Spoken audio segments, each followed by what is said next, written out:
As a part of the Veterans Day events, ELN hosted retired Admiral Mike Mullen to kick off the Carol Ann Walker International Lectureship Series. From 2007 to 2011, Mullen served as the 17th chairman of the U.S. Joint Chiefs of Staff for George W. Bush and Barack Obama. And ENN Charlotte Fabi sat down with Mullen earlier today.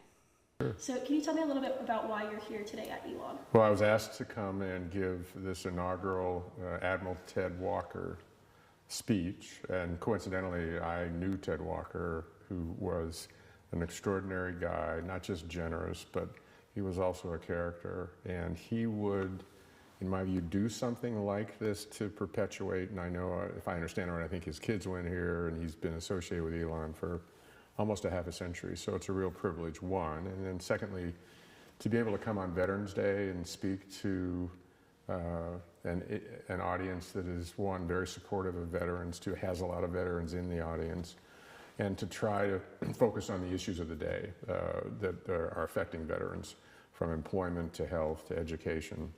And obviously ELN is very invested in this message, which I really appreciate. So that's the reason I came today, and it's been, and I've also run into some old friends that I had no idea were here, so that was a pretty neat part of being here.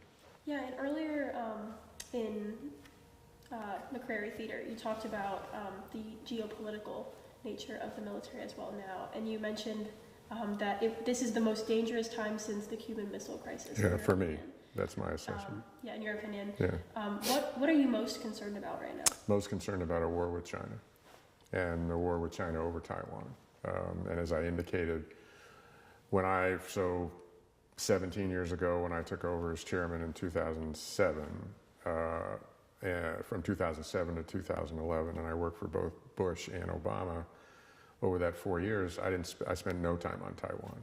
My successors, the current chairman, General Brown, his predecessor, General Milley, spent an extraordinary amount on Taiwan.